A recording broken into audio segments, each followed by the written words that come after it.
Alright, so it's time to take a break from the Bleach anime to do the latest episode in our Gotei 13 series, and we're actually getting pretty close to having this thing done now, as this month we're taking a look at the extremely popular and ever-present 10th Division, headed up, of course, by its child prodigy captain Toshiro Hitsugaya and his vice-captain Rangiku Matsumoto.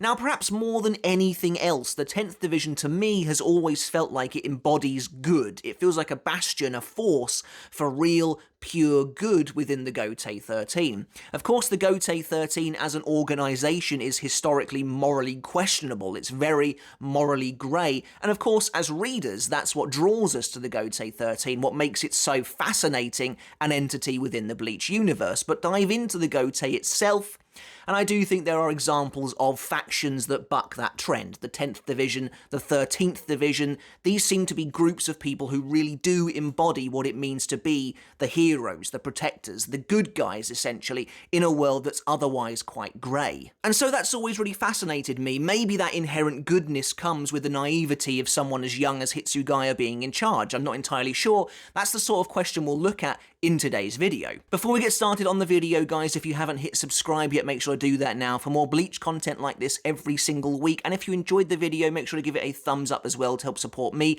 and the channel. I really would appreciate it. And if you want to take that support from me another step further, I do have a Patreon as well. You can get videos like this one early, and you can support me there for as little as $1 a month. To everyone who is supporting me over on Patreon, as always, I want to give you guys a huge shout out. Thank you all so very much. It really does mean the world to me. And one last thing before we get started, as with all of our Gotei 13 videos, this video will feature spoilers for the entire story of Bleach, the final arc included. So for the last 3 months, we've seen squads, divisions that don't really play a particularly big role in the world of Bleach, and they do kind of feel like peripheral divisions more than anything else, 7, 8, and 9. That stops here and now with the 10th Division, which is easily one of the most spotlighted divisions in the entire series, and it seemed like the 10th Division's ever-increasing exposure within the series of Bleach seemed to go parallel with Captain Hitsugaya's ever-expanding popularity in the real world, although I don't think it was ever really influenced by that. I imagine Kubo always wanted these guys to play a pretty sizable role in the Arrancar Arc specifically, which is where this division really comes to life and where they really get the most amount of screen time. I actually think the most likely reason for the 10th Division's extreme amount of screen time in the Arrancar Arc, the fact that Hitsugaya and Matsumoto are two of the members that form the advanced team that goes to Karakura Town and therefore get considerably more face time with the readers than basically the entirety of the Gotei 13 until the Fate Karakura Town arc, has nothing really to do with popularity or burgeoning popularity on the part of Hitsugaya. It's more to do with the fact that these are the purest and most good members of the Gotei 13, that duo that really comes together to be the most affable duo out of all of them, the ones that could easily fit in the most within the setting of Karakura Town itself. And I imagine maybe there was a tiny bit in there where Kubo wanted to give Hitsugaya a little more screen time, perhaps get him a couple more fights under his belt and really show off as well Hyorin Maru and its capabilities. But also when you look around at the Karakura Advance team within the Arrancar Arc, there are other characters in there that get spotlighted perhaps even more than Hitsugaya, like Ikkaku for instance. So personally, when it comes to why this division got so much screen time, I think it maybe didn't start out as a popularity thing. Perhaps it became that later on. But actually the 10th Division is really interesting when you look at them from an overview of the entire story. There's no denying that Hitsugaya and Matsumoto get quite a lot of screen time in the Arrancar Arc, but then actually it really falls off once you get to the 1,000-Year Blood War, and the 10th Division is handled quite differently in that arc. That seems to be an arc where their perceived innocence, their perceived goodness is actually used against them, and they get pretty roughed up an awful lot of the time. But also because of the way Hitsugaya and Matsumoto are used quite heavily in this middle and in many ways most major part of the story, I think a lot of us kind of grew somewhat close to these characters, perhaps more so than other captain and vice captain duos. There certainly seems to be a lot of material given to that partnership between Hitsugaya and Matsumoto. And honestly, while I'm not the biggest Hitsugaya fan in the world, I also don't really mind him either. Hyorimaru is also an incredibly awesome Zanpakuto, there's no getting around that. But my favourite part of Hitsugaya is his dynamic with Matsumoto. They're obviously totally different characters in many ways, and Kubo plays that up. Hitsugaya is deathly serious, perhaps not a particularly fun person to be around a lot of the time, and while his heart does beat with that inherent goodness, he is quite cold, no pun intended, on the surface layer. But he does care very deeply for those that mean a lot to him, characters like Hinamori and Matsumoto as well. On the other hand, you've got Matsumoto, who is this kind of lazy, layabout character. She likes a drink, she likes a party, she never really does her work most of the time and instead palms it off on Hitsugaya himself. And she might come across as something of an airhead, but what I like most about her is that she will unfailingly have her captain's back. This isn't a situation like Soifon and Omaida, where those two characters are pushed to opposite ends of the extreme big time to the point where it is almost antagonistic. These two characters are actually extremely close, they're just very different, and I really do like that. Their bond is something that I think actually comes across really well and adds that extra layer of character to both these characters and the division that they're a part of. Honestly, whenever you see questions being asked, like, which of the Gotei 13 divisions would you like to be a part of, I think one of the answers has to be the 10th division. They are easily, clearly, just one of the most quote-unquote normal divisions, I guess. They all seem to get along, there seems to be a pretty nice environment, it seems to be a pretty healthy place to be, in a world that's full of absolute insanity a lot of the time. You know, you could end up in the 11th to 12th division, you could end up in the 2nd division. The 10th one has always seemed to me to be that kind of sphere of normality, and I think that really is reflected in its most prominent faces. But if we look at the division's overview now, their flower, their official insignia is the daffodil, which of course is well known to represent spring, rebirth and new life, and of course the dissipation of winter, which is actually kind of interesting considering the icy captain at the head of the 10th division. But actually, while it might seem to kind of contradict the 10th division's captain in many ways, I actually don't think it does. I think it complements him quite well. A lot of the symbolism surrounding the daffodil is this idea of positivity and life and rebirth and, crucially, new beginnings. And as one of the captains who is so obviously still on his journey of growth, I think that applies to Hitsugaya really well, particularly when you get to, say, the end of the Arrancar arc and he is resolved to train to now master his bankai, to become someone much stronger than he was before in order to protect Hinamori. That feels like a new beginning for this character. It feels like a new, fresh start, and that is really embodied by the daffodil in many ways. And you can see it again as well in Hitsugaya in the 1,000-Year Blood War. After he loses his bankai, he is the one who is like, I will now train, I will go back to ground zero, I will start at the very bottom again and rebuild myself up. And so it feels like this idea of a new start is very befitting of his character. But he's not the only one either. Matsumoto is a quietly tragic character, which I've always found to be really fascinating about her, but this idea of fresh starts goes with her as well, explicitly at the end of the Arrancar arc, where Gin is killed by Aizen and Matsumoto has to try and find it within her to move on without her childhood friend being around anymore. And there's a big section that she gets, a big monologue, where she kind of talks about how can she possibly move on. Characters like Renji and Hisagi are making a fresh start for themselves, no problem, but Matsumoto feels anchored to the fact that Gin is no longer here, but then she realises in herself the fact that he left her nothing to remember him by is his way of setting her free, and that's her brand new, fresh start. So I think that's honestly really cool. The daffodil is quite a fascinating emblem for this division to have, because while it does harbour all of those positive connotations, it does also have some slightly more negative ones as well. At the same time, it's a symbol of mystery, which I think very much can be used with Isshin, who was one of the biggest mysteries of the entire series for a very long time. What division he belonged to was a huge question that fans had, while a single daffodil, a lone daffodil, can foretell a great misfortune, which again I think could be attributed to Isshin, the misfortune that befell him, that situation he found himself in where he was forced to leave his post in the Soul Society, but it could also as well talk about Matsumoto and her tragedy with Gin, the situation that she finds herself in, and a daffodil as well can also resemble unrequited love. Now, while I don't think there was anything unrequited between Matsumoto and Gin, you have to wonder if maybe she felt that way for a long time, because she was always staring at his back as he was always leaving her without saying where he was going or what he was up to. And I think that in many ways, their story can easily be represented like this, even if neither of them meant it to be like that. The fact that Gin was so focused on achieving his mission of avenging Matsumoto that he kind of effectively left her behind.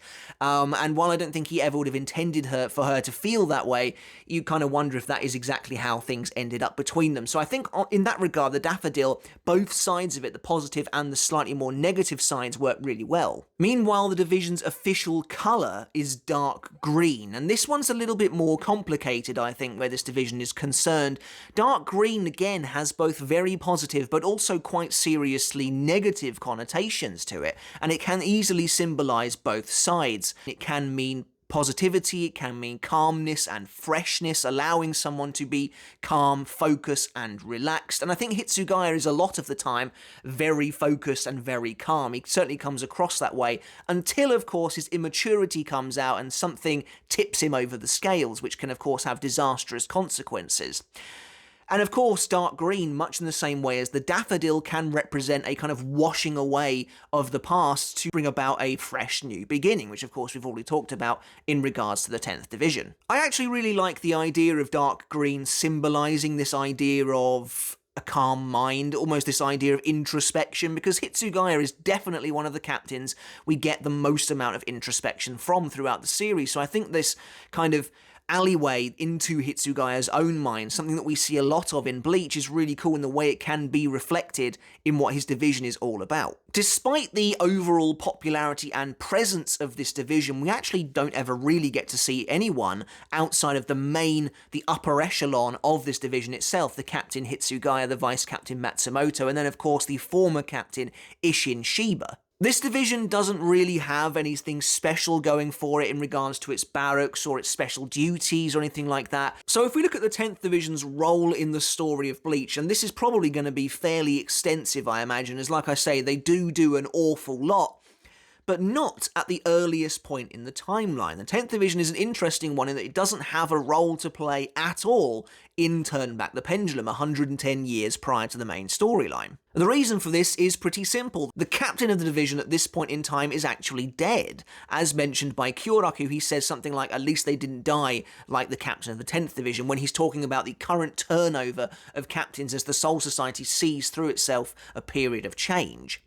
This has always been really fascinating to me. A lot of people, for a long time, thought that this was going to be Isshin, and then of course, while Isshin was revealed to be the captain of the 10th Company, he's not the same captain at all, since we see Isshin 20 years prior to the main storyline. So this is not the same captain, so the captain who died around the time of Turn Back the Pendulum is a total mystery to us. And so because of that, the division doesn't really do anything at all in this arc. But moving on down the timeline, and as I just mentioned, 20 years prior to the main storyline, we would get to see a more recent version of the 10th Division that definitely looks a little bit more in line with what we've come to know. The captain would be Ichigo's father, Isshin Shiba, one of the biggest revelations in the series, no doubt about it, while his vice captain is still Rangiku Matsumoto, and his third seat is Toshiro Hitsugaya. So this is honestly really funny, and is a really good way of showcasing the difference between those two characters, even at this early stage in their development in the timeline, being that Matsumoto has clearly stagnated in the role of vice captain for a very long time, because she's ultimately pretty lazy and isn't willing to put in the work to learn bankai or anything like that, whereas Hitsugaya, not only is he a prodigy, but he's also always been very dedicated. So I've always found that to be really interesting, and it kind of makes a lot of sense that he would be promoted above her. And it's also interesting that despite Hitsugaya leapfrogging her, Matsumoto has never seemed to harbour any ill will towards him, any kind of hard feelings, and I think again that just goes to show how the 10th Division really is just one of the most abjectly nice divisions in the entire series. But of course, we don't get to see too much of Isshin during this time period. He heads to Naruki City when he hears about a strange hollow that's been butchering Shinigami, and it's here that he battles the mysterious Hollow White, one of Aizen's greatest experiments. While Aizen does try to intervene and wounds Isshin, Isshin manages to get the better of the hollow, and then it's finished off by a young Masaki Kurosaki. bringing them together for the first time in their seemingly fated meeting. Isshin returns to Soul Society, but he can't get Masaki out of his head, and so eventually he leaves Soul Society again to go back to Karakura Town, only to find that she's begun to hollow fire as a result of the battle against White, and it's here that Isshin makes the choice to abandon his Shinigami powers, his standing in the Soul Society forever, in order to save Masaki and tie himself to her with the help of Urahara, and so the captaincy of the 10th Division is hereby vacated.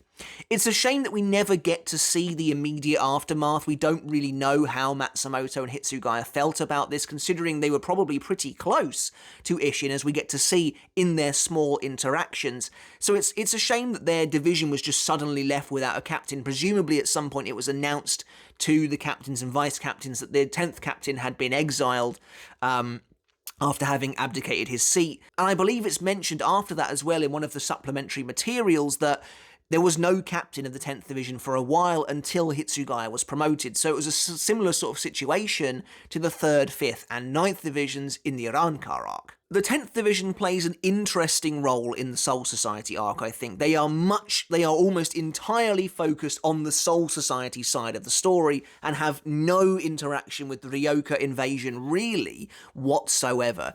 And I think that's really interesting. And I feel like that really hammers home this idea that the 10th Division is filled with idealistic people who are constantly on the search for truth, as it's Hitsugaya who is investigating the sinister goings-on behind the scenes of Rukia's execution, while so many of these characters involved in the Soul Society arc are willing to take it at face value, and of course a massive civil war breaks out. It's Hitsugaya and Rangiku who try and uncover the truth, who slowly begin to suspect that all is not as it seems. And of course, Hitsugaya's quest for truth would end up getting him nearly killed, as well as almost ostracizing him from his childhood friend Hinamori. But of course, Hitsugaya spends a lot of the arc being suspicious of Gin Ichimaru, investigating him, even eventually battling him after he believes Gin has manipulated the events surrounding Hinamori and the 5th Division up until now. Of course, Hitsugaya was forced to arrest Hinamori earlier on in the arc, but he has never forgotten that he thinks Gin is the one controlling these events like a puppet master, leading to eventually a pretty tragic scene where Hinamori is turned against Hitsugaya. She believes him to be the one who murdered Aizen, resulting in Hitsugaya having to knock her out to prevent her from hurting herself or him any further, leading to a clash with him and Gin. But of course, Hitsugaya really is being strung along this entire time. That search for good almost coming across as naivety in the face of these schemers of the Soul Society. In many ways, it feels like Hitsugaya doesn't really belong here. The fact that he is a child, as opposed to every other captain. Soifon is probably the closest in terms of age, I would have thought, but even then, she's definitely older than him. It feels like that childish immaturity of Hitsugaya, while he tries to present a calm, focused surface appearance to everybody else, it makes him an outlier, and I think in many ways he is not well suited to being involved in an environment that involves so many schemers and plotters. And I think that kind of really comes out in the Soul Society arc, which is really cool. But of course, crucially, he can always rely on Rangiku, and that's what makes them such a steadfast duo. Rangiku is there to save him from Gin, to save Momo from Gin in that dire moment. And then, of course, she travels with Hitsugaya to the Central 46, battles Kira, while Hitsugaya tries to save Momo. Of course, Hitsugaya is basically first on the scene and discovers Aizen's treachery, but Aizen nearly kills him in a single hit. And it's a pretty brutal ending for those characters who were so desperately trying to uncover what was actually going on, and I suppose getting closest to the source meant that they would always be the ones who would probably suffer at the first chance, at the first sign of anything going on. The worst thing about it is, while Hitsugaya has very good intentions, this would not be the last time an arc ends with Hinamori in a hospital bed and Hitsugaya kind of vowing to do better by her, which is honestly pretty sad to think about. But while the 10th Division plays a role effectively in line in terms of exposure with a lot of the divisions in the Soul Society arc, like I said, it's really the Arrancar arc where these guys are brought to the forefront big time. Hitsugaya and Matsumoto are part of the advance team sent to Karakura Town to help defend it against any potential attacks from Aizen and his Arrancar. So it's Hitsugaya, Matsumoto, Renji, Ikaku, Yumichika, and Rukia, and they effectively set up base camp in Karakura for some time. And it's this mixing of Hitsugaya, Matsumoto, and those other Shinigami with Ichigo, his friends, his family, and his kind of group of friends in school that really basically made it a lot easier to relate to these particular Shinigami than other ones in the Gotei 13. Matsumoto in particular even forms a really strong bond with Orihime, helping her kind of confront and get over her feelings of inadequacy, her depression, the jealousy that she feels towards Rukia, because she feels that Rukia can actually help Ichigo, and Ichigo can kind of rely on her, while Orihime is saddened by the fact that she doesn't think Ichigo can really do the same with her. Matsumoto kind of helps her get over that, and it's a really good moment of kind of a coming together of these two characters, and it really helped to humanize the Shinigami in a really nice way. And I think humanity is perhaps the best way of describing the 10th Division in general. Particularly early on in the series, the Shinigami were supposed to be depicted as being standoffish, as kind of seeing humans as beneath them. But actually, it's Matsumoto and Hitsugaya in particular, I would say, that really kind of push this idea to begin with, that really show that change the most. And in fact, we're probably always like this the most.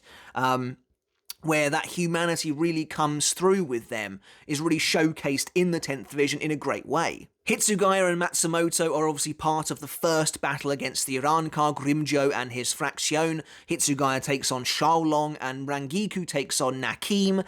They both struggle. Hitsugaya in particular gets nearly killed by Xiaolong until they're able to activate the Gentei Kaijo, lift the limit on their powers, and they both defeat their opponents. I don't know what it is, but the older I've gotten, the more I actually really like this fight. I just really think Xiaolong is a really cool character for some reason. I don't know why. But actually, yeah, the more I've seen this, the more I've kind of read it over and over, I actually really appreciate this battle. I think Gentei Kaijo as well is actually a pretty cool way of explaining why they were having to hold back and how they were suddenly able to massively overpower their enemies. This whole fight works really well for me. There's a nice character moment for Hitsugaya in particular where he talks to Yamamoto about Aizen's goal to destroy Karakura Town to make the Oken and kill the king, but the devastating character moment is of course when he's allowed to talk to Hinamori, who is recovering after the events of Soul Society. We see that she is still mentally affected by what happened to her, by Aizen's machinations. She's still not in the right frame of mind, and it's difficult to see Hitsugaya having to deal with that and obviously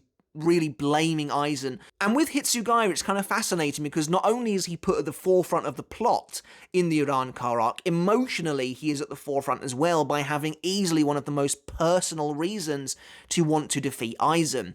Because Hinamori is one of Hitsugaya's closest and oldest friends, and he has had to watch her mind be warped and her be physically injured to the point of nearly dying by this man, Hitsugaya wants him dead, and that's, I think, pretty understandable in the circumstances of the story, and it puts Hitsugaya on this fascinating precipice, this like teetering edge, where Hitsugaya could lose himself at any point, and you see him kind of trying to work through that, and I think it's really cool, and that's another reason why the 10th Division is so easily relatable, because Kubo places not only the narrative emphasis on this division, but also the emotional emphasis as well. They then battle the next wave of Arrancar, including the new Espada number 6, Lupi, but Hitsugaya eventually defeats him, and after this, when Orihime is taken to Wako Mundo, Hitsugaya and his team return to the Soul Society. When it comes to the Battle of the Fake Karakura Town, again, the 10th Division has a pretty decent role to play here.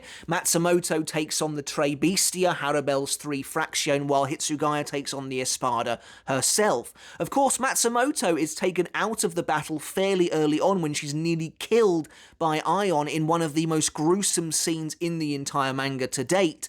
Definitely was a major shocking moment for us as readers back then, and she then spends the entirety of this battle essentially recuperating at the hands of Kira.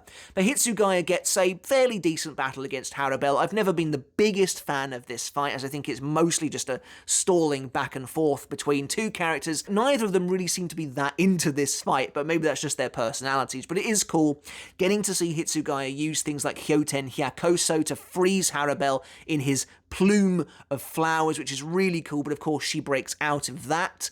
And then their fight carries on with the arrival of the Vizards Lisa and Hiyori until Aizen takes Harabel out himself. Hitsugaya joins the legion of fighters who are going to defend Ichigo from Aizen, but this is where the story of Hitsugaya really comes back to the idea I mentioned earlier about him teetering on the edge of oblivion, essentially, of potentially losing himself, of getting wrapped up in his own emotions and immaturity. There's actually a really nice moment here for Hitsugaya where he confronts Aizen directly, and they talk about this idea of battling out of hate or out of duty, and Hitsugaya says that, if you swing your sword out of hate, that's not duty, it's just violence. And if you do that, you're not worthy of being a captain, to which of course Aizen turns back on him and says, are you really fighting me with no hatred in your heart? Again, going back to that precipice that Hitsugaya finds himself on, those scales he's trying to balance. But I like that Hitsugaya leans into it and he says, yeah, you're right, I'm not worthy of being a captain, I would gladly give up my captaincy if it meant being able to kill you. He's like, I'm going to destroy you with violence, I'm not fighting you out of a sense of duty. And eventually this leads to Hitsugaya thinking he's got the better of Aizen, but only being tricked, and forcing Hitsugaya over the edge, unlocking that anger where he just explodes at Aizen, which eventually, of course, leads to everyone being taken down. It's a gut punch moment for Hitsugaya, a really brutal one that we'll go into eventually when we do a character analysis on him, but it's fascinating, to say the least, to see him get so thoroughly humbled by the villain. But the 10th Division still has something to do in this arc, as Matsumoto is healed by the end of this battle enough to give chase to Aizen and Gin to the very finale of this arc itself, where she tries to kind of talk with Gin to see his perspective, to understand why he's betrayed them. But of course, this is the moment for Gin. This is his turning point. He has reached the moment he has been waiting for, and he kind of can't believe that Matsumoto has just shown up and potentially is going to blow everything. He obviously takes her down, he disables her so that she can't kind of intervene any further, and the next time she awakes, when she finds him again, he has been brutally killed by Aizen after trying to assassinate him in order to avenge what was stolen from Matsumoto when Aizen shaved off some of her soul for his Hogyoku. And of course, when Ichigo arrives carrying Isshin on his back, Matsumoto is actually there. You think that she would notice and recognize who Isshin was from his time as her captain, and Kubo himself did actually come out and say that yes, she did in fact recognize him. But obviously it's not a great time for anyone to really say anything about it. So it's again a bitter, tragic end for the 10th Division in this arc. After they get so much time in the spotlight, it's actually kind of tough to see them get so brutally obliterated in many ways, both physically and emotionally, by the time the arc comes to a close. And of course, once again, this arc ends with Hitsugaya promising to get stronger, seeking that fresh start, while Momo is once again lying in a hospital bed.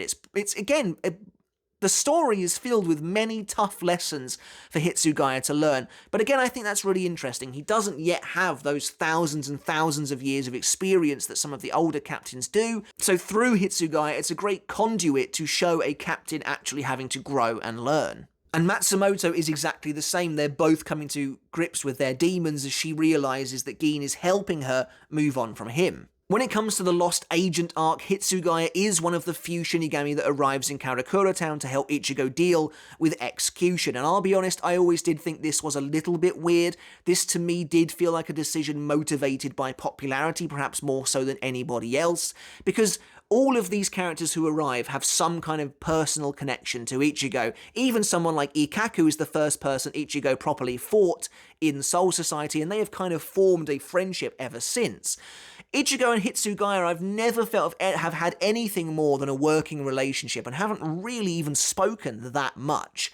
As for who I would have brought in place of Hitsugaya, the obvious answer is Shinji Hirako, but that would have spoiled the fact that he came back as a captain, so I can kind of see why Kubo didn't do that, so it's a difficult one to say the least. But Hitsugaya takes on the Fullbringer Yukio and defeats him pretty easily, encasing him in ice until the entire situation has finally calmed down. And so we reach the 1000-year Blood War arc, and as I mentioned earlier on in this video, this arc feels so different for the 10th Division than any of the previous arcs, but specifically the Arrancar arc, as these are obviously the two big sort of marquee story arcs.